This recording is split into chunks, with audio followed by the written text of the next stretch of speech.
नमस्कार, आप देख रहे हैं आज तक। आपके साथ मैं हूं सईद अंसारी। उत्तर प्रदेश में मतदान से ठीक पहले आतंकवाद पर गहमा गहमी शुरू हो चुकी है। बीजेपी ने अहमदाबाद धमाके के निर्णय को लेकर समाजवादी पार्टी को घेरना शुरू कर दिया है। उत्तर प्रदेश के मुख्यमंत्री योगी आदित्यनाथ ने रैलियों में मोर्चा खोल दिया तो केंद्रीय मंत्री अनुराग ठाकुर तस्वीर और दस्तावेज दिखाकर अखिलेश यादव की पार्टी यानी कि समाजवादी पार्टी से आतंक का रिश्ता जोड़ रहे हैं। अखिलेश पर अनुराग ठाकुर एक के बाद एक वार कर रहे हैं।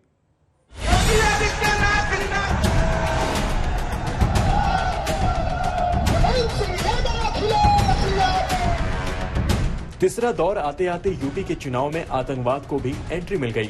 13 साल बाद अहमदाबाद धमाके की गूंज 1400 किलोमीटर दूर यूपी तक पहुंच गई। अब अहमदाबाद से आजमगढ़ की दूरी नापी जा रही है। समाजवादी पार्टी से दहशतगर्दी का दामन जोड़ा जा रहा है।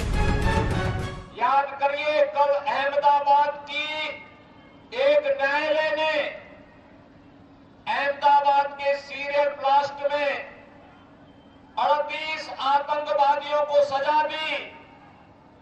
उसमें से फांसी की सजा भी दी गई, आजीवन कारावास की सजा भी दी गई। और भाइयों बहनों, उत्तर प्रदेश के भी उसमें से कुछ आतंकी थे और उनमें से एक आतंकवादी का परिवार तो समाजवादी पार्टी के राष्ट्रीय अध्यक्ष के साथ समाजवादी पार्टी को वोट मांगते हुए देखा है हमने। योगी ने लाइन खींची, फिर तो उस लकीर को पकड़ने की होड़ शुरू हो गई। डिप्टी सीएम से लेकर सूबे के मंत्री तक आतंकवाद का लेखा जोखा लेकर कूद पड़े। राजनीति करने का मतलब यह नहीं है कि हम राष्ट्र के प्रति जो हमारा कर्तव्य है उसे हम भूल जाएं, लेकिन समाजवादी पार्टी कुछ भी कर सकती है। उसे सत्ता के लिए अगर देश का सौदा भी करना पड़ेगा तो मैं समझता हूं जो आतंकवादियों से समझौता कर सकते हैं, जो आतंकवादियों के परिवारों का समर्थन ले सकते हैं, जो आतंकवादियों से मुकदमे वापस लेने का कुकृत्य कर सकते हैं, वह कुछ भी कर सकते हैं। इसलिए मैं प्रदेश की जनता को भी सावधान करना चाहता हूं कि ऐसे दलों से, ऐसे दलों के नेताओं से सावधान और सतर्क रहें। जिस प्रकार से समाजवादी पार्टी के आजमगढ़ के ब्लास्ट में जिनको मृत्यु दंड दिया गया है, उनके अखिलेश यादव से संबंध जो दिखे हैं, ये भी एक गंभीर विषय है। और आ गया है समय कि जिस प्रकार से वो जो आतंकी हैं उनको मृत्यु दंड दिया है, राजनीतिक दृष्टि से भी समाजवादी पार्टी को भी मृत्यु दंड दिया जाए। ये जो है 10 मार्च को जो रिजल्ट आएंगे वो उसका एक बहुत बड़ी मिसाल बनेगी। यूपी चुनाव के प्रचार युद्ध में दंगा, कब्रिस्तान, जन्ना पाकिस्तान और हिंदू मुसलमान जैसे शब्द पहले से तैर रहे हैं। अहमदाबाद सीरियल ब्लास्ट के फैसले के बाद आतंकवाद भी जुड़ गया। अहमदाबाद सीरियल ब्लास्ट का मास्टरमाइंड आजमगढ़ जिले के बीनापार के अब्बू बशर को माना गया। कई दोषों का भी आजमगढ़ कनेक्शन निकला। मुस्लिम बहुल वाला आजमगढ़ समाजवादी पार्टी का गढ़ है, लिहाजा निशाने पर समाजवादी पार्टी भी आ गई। हम तो जानते हैं कि अगर काका गए हैं तो बाबा भी चले जाएंगे। अगर काका गए हैं, ये इसलिए शॉर्ट फॉर्म बोल रहे हैं कि ये भारतीय जनता पार्टी वाले बड़े शॉर्ट फॉर्म बना रहे हैं आजकल ABCD के। तो काका गए हैं तो बाबा भी चले जाएंगे। काका मतलब है काले कानून। काका का मतलब है काले कानून। अगर काका गए हैं तो बाबा भी जाएंगे, इन्हें कोई रोक नहीं सकता। यूपी के चुनाव में तीसरा चरण काफी खास है। चुनाव जाटलैंड से अब यादवलैंड में शिफ्ट कर गया। यहाँ समाजवादी पार्टी के कई मजबूत किले हैं। ये दौर ही तय करेगा कि लखनऊ की रेस में किसे बढ़त मिलेगी, कौन दल बाजी मारेगा और पीछे छूट जाएगा। आज तक ब्यूरो। रैली दर रैली आतंकवाद पर योगी आदित्यनाथ का प्रहार बढ़ता गया। योगी आदित्यनाथ ने समाजवादी पार्टी का हाथ आतंक के साथ बता दिया है। अखिलेश यादव को चुनावों से पहले मुसीबत में डाल दिया है। याद करिए, कल अहमदाबाद की एक न्यायालय ने अहमदाबाद के सीरियल ब्लास्ट में 38 आतंकवादियों को सजा दी। उसमें से फांसी की सजा भी दी गई, आजीवन कारावास की सजा भी दी गई। और भाइयों बहनों, उत्तर प्रदेश के भी उसमें से कुछ आतंकी थे और उनमें से एक आतंकवादी का परिवार तो समाजवादी पार्टी के राष्ट्रीय अध्यक्ष के साथ समाजवादी पार्टी को वोट मांगते हुए देखा है हमने। समाजवादी पार्टी का प्रचार कर रहा है। याद करिए 2012 में जब समाजवादी पार्टी की सरकार आई थी, समाजवादी पार्टी की सरकार ने पहला निर्णय लिया था आतंकवादियों के मुकदमों को वापस लेना। श्री राम जन्मभूमि पर आतंकी हमला करने वाले आतंकवादियों के मुकदमों को वापस लेने की चेष्टा की।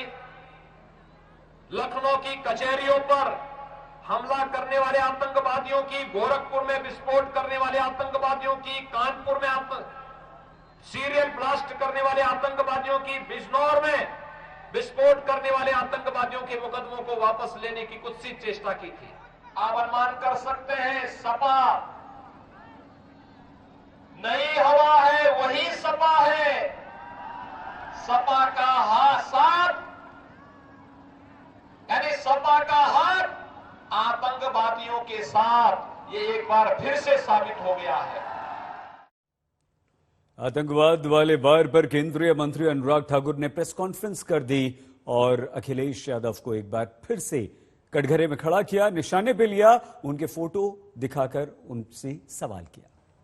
अहमदाबादी हमले के तार समाजवादी पार्टी से जुड़े हैं और जिन 49 लोगों के खिलाफ ये बात आई है, उनमें से जो एक मास्टरमाइंड की मैं अगर बात करूं, ऐसे हैं मोहम्मद सैफ पुत्र शाबाद अहमद, मिस्टर समाजवादी पार्टी नेता। ये मिस्टर समाजवादी पार्टी नेता कौन है? अखिलेश जी की बोलती इन पर बंद क्यों है? ये जो चित्र मैं आपके सामने मिस्टर समाजवादी पार्टी नेता के रख रहा हूं, ये उस समय के समाजवादी पार्टी के मुख्यमंत्री यानी कि उत्तर प्रदेश के मुख्यमंत्री अखिलेश यादव जी, पीछे आप देख सकते हैं उत्तर प्रदेश सरकार का चिन्ह नजर आ रहा होगा। क्या इस मिस्टर समाजवादी पार्टी नेता को उस समय के मुख्यमंत्री अखिलेश यादव जी ने बिरयानी खाने के लिए बुलाया था? जिनका बेटा मास्टरमाइंड और धमाकों में शामिल होने का नाम आया है। आजमगढ़ को आतंकवादियों का गढ़ बनाने का काम जिन लोगों ने किया है, क्या उस पर समाजवादी पार्टी अपनी चुप्पी तोड़ेगी? इनको पुलिस पर भरोसा नहीं है, एटीएस पर भरोसा नहीं है, लेकिन आतंकवादियों को संरक्षण देने में पूरी ताकत लगा देते हैं। मैं तो कहूंगा आतंकियों से करे प्यार, जिन्ना के कसीदे गाए हजार, यूपी पुलिस पर करे वार, समाजवादी है तुष्टिकरण के यार। योगी आदित्यनाथ गरजे तो अखिलेश भी जमकर बरसे। आतंकवाद के हमले का अखिलेश यादव ने जवाब तो नहीं दिया, लेकिन प्रहार में कोई कमी भी नहीं रखी। सपा का हाथ आतंकवादियों के और भारतीय जनता पार्टी जब 2017 में आई थी, तो भाइयों बहनों, हमने सबसे पहला निर्णय क्या लिया था? हमने पहला निर्णय लिया था अन्नदाता किसानों की कर्ज माफी का। 86 लाख किसानों का 36,000 करोड़ रुपए का कर्ज माफ हुआ था। अकेले पीलीभीत में 45,000 किसानों का कर्ज माफ हुआ था। पीलीभीत में 45,000 किसानों का कर्ज माफ हुआ था। और आज हम 3,05,000 किसान भाइयों को प्रधानमंत्री किसान सम्मान निधि का लाभ भी दे रहे हैं। और हम तो जानते हैं कि अगर काका गए हैं तो बाबा भी चले जाएंगे। अगर काका गए हैं, ये इसलिए शॉर्ट फॉर्म बोल रहे हैं कि ये भारतीय जनता पार्टी वाले बड़े शॉर्ट फॉर्म बना रहे हैं आजकल एबीसीडी के। तो काका गए हैं तो बाबा भी चले जाएंगे। काका मतलब है काले कानून। काका का मतलब है काले कानून। अगर काका गए हैं तो बाबा भी जाएंगे, इन्हें कोई रोक नहीं सकता। बताओ जाएंगे कि नहीं जाएंगे?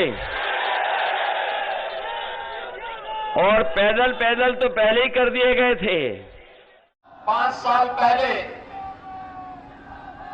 पूरे प्रदेश में अराजकता थी, गुंडागर्दी थी, सत्ता प्रायोजित दंगे थे। 5 साल में कोई दंगा प्रदेश में नहीं हुआ। आज प्रदेश में कर्फ्यू नहीं, आज व्यापारियों पर और महिलाओं पर कोई बमबाजी नहीं कर सकता। आज भाइयों बहनों, कर्फ्यू का स्थान कांवड़ यात्रा ने ले लिया है और बमबाजी का स्थान हर हर बम बम का नारा लगाने वाले कांवड़ यात्रियों ने ले लिया है। प्रदेश के अंदर 25 करोड़ नागरिकों को सुरक्षा की गारंटी है। पहले दूसरे चरण में ही समाजवादी पार्टी और गठबंधन ने शतक लगा दिया है और मुझे पूरा भरोसा है तीसरे और चौथे चरण का जब मतदान होगा तो एक और सेंचुरी यहां से लग जाएगी। इसका मतलब ये है कि चौथा चरण जब खत्म होगा, गठबंधन को, समाजवादी पार्टी और गठबंधन को यहां की जनता पूरा बहुमत दे चुकी होगी। बीजेपी अध्यक्ष जेपी नड्डा ने उत्तर प्रदेश में समाजवादी पार्टी को जमकर घेरा। राम मंदिर से लेकर राम भक्तों और विकास के मुद्दे पर अखिलेश को घेरा। कल तीसरे दौर की वोटिंग है। चौथे दौर के लिए प्रचार ताबड़तोड़ बीजेपी का चल रहा है। सदियों से आप राम जन्मभूमि की बात करते थे, सदियों से। कभी किसी ने सोचा, कभी किसी ने सोचा। अन्य पार्टियां क्या करती रही? बताइए, समाजवादी पार्टी ने राम भक्तों पर गोली चलाई थी कि नहीं चलाई थी? चलाई थी कि नहीं चलाई थी? बताइए, कांग्रेस पार्टी ने यही राम जन्मभूमि को अटकाया था, भटकाया था, लटकाया था कि नहीं? लटकाया था कि नहीं? कपिल सिब्बल सुप्रीम कोर्ट में बोलते थे कि इसका फैसला न होने दो, इसका फैसला होगा, इसको अटका दो। इसका फैसला हो जाएगा तो भारतीय जनता पार्टी को फायदा हो जाएगा। अरे, भगवान श्री राम का भव्य मंदिर बनना था, तुम बीजेपी का फायदा नुकसान देख रहे थे, तुम लटका रहे थे। आजकल ये दीगर बात है कि राजनीति में तुम लटक गए, अटक गए और भटक गए, लेकिन मोदी जी के नेतृत्व में अब भव्य राम मंदिर वहां बन रहा है, ये भी हमको याद रखना है। उधर अरविंद केजरीवाल ने भी खालिस्तानी वाले आरोपों को लेकर फिर से पलटवार किया और कहा कि मुझसे डर गए हैं, इसीलिए सब इकट्ठा होकर मुझे आतंकवादी कह रहे हैं। पिछले कुछ दिन से मैं देख रहा हूं, ये कई देश के बड़े बड़े नेता मिलके, आप लोगों ने भी टीवी में देखा होगा, सारे मिलके कह रहे हैं केजरीवाल आतंकवादी है, केजरीवाल। मेरे को थोड़ा सा हंसी भी आई। मैं उन सबको आज कहना चाहता हूं कि जिसको आप लोग आतंकवादी बोल रहे हो, आज वो आतंकवादी देश को 12,430 कमरे स्कूलों के समर्पित करता है।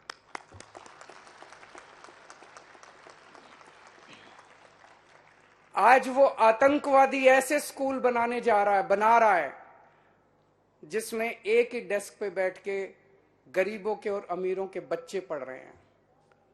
आज वो आतंकवादी भगत सिंह और बाबा साहब अंबेडकर के सपने पूरे कर रहा है।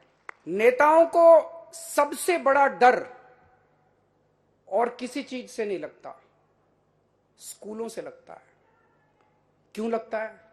अगर शानदार स्कूल बन गए, अच्छे स्कूल बन गए, तो नेताओं को जात पात और धर्म के नाम पे वोट मिलने बंद हो जाएंगे। हमारे इन स्कूलों के अंदर हमारे ऐसे बच्चे, देशभक्त, कट्टर देशभक्त बच्चे तैयार होंगे।